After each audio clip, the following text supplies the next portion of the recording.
Bonjour tout le monde, aujourd'hui nouvelle vidéo, on va faire une vidéo imprimante 3D. On va imprimer une carte Pokémon, donc vous allez voir toutes les étapes de la fabrication. Je voulais juste dire avant un petit truc, c'est que je suis vraiment désolé de ne pas avoir fait de vidéo imprimante 3D pendant un mois. C'est parce que l'imprimante 3D ne marchait plus, il y avait une pièce qui marchait plus. Et sinon bah c'était tout, je vous laisse avec la suite de la vidéo. Donc pour commencer on prend la carte Pokémon qu'on veut. Donc moi j'ai choisi la Evoli parce j'aime bien ce Pokémon et en plus elle est pas trop compliquée à faire à l'imprimante 3D. Juste après avoir choisi la carte, on la met directement sur Paint 3D pour mettre en noir toutes les surfaces qu'on veut voir apparaître à l'imprimante. Et donc du coup tout ce qui sera en blanc sera transparent comme vous le voyez là, et donc ça n'apparaîtrait pas à l'impression. Et donc du coup je vais faire ça en plusieurs niveaux. Donc là je fais d'abord le premier niveau qui est le contour de la carte avec les petits intérieurs. Donc là je fais la deuxième partie. Donc la deuxième partie c'est tout ce qui est un peu les petits détails, les petites écritures, les petits numéros, tout ça. Donc pour faire ça je vais d'abord supprimer tous les petits contours de la carte. Donc le petit contour jaune et le petit fond gris, pour garder vraiment que les lettres et que les petits logos, pour que tout le reste soit transparent et qu'il ne l'imprime pas à l'imprimante. Donc sur cette partie on va garder le nom Evoli, on va aussi garder le 70 PV, on va garder le nom des attaques et on va garder les petits logos pour les éléments. Maintenant on met tout en noir, donc c'est à dire que tout ce qui sera en noir sera imprimé tout en blanc. Tout ce qui est en blanc ne sera pas imprimé comme je l'ai dit tout à l'heure. Et comme là il y a beaucoup d'éléments, ça va être très long. Une fois qu'on a fini, on le met sur 3D Builder, on met le remplissage au maximum et on le met au niveau.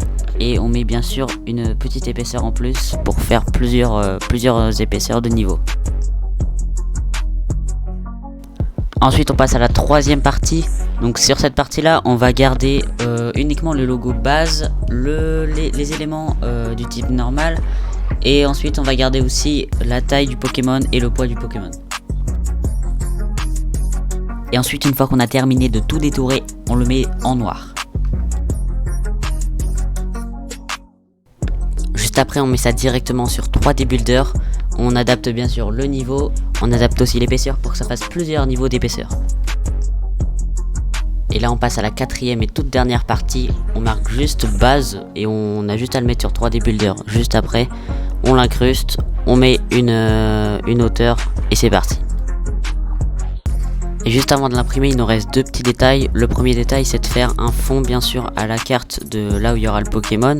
Donc on prend un cube, on lui change sa taille, on le met tout plat. Et le deuxième détail c'est d'incruster le petit Evoli, de le pencher un petit peu. Et après on fusionne tout et là à partir de ce moment là on peut imprimer. Juste après on met ça sur Cura, on voit l'épaisseur et on voit le temps d'impression. Et donc juste ici je vous mets les 10 premières minutes d'impression.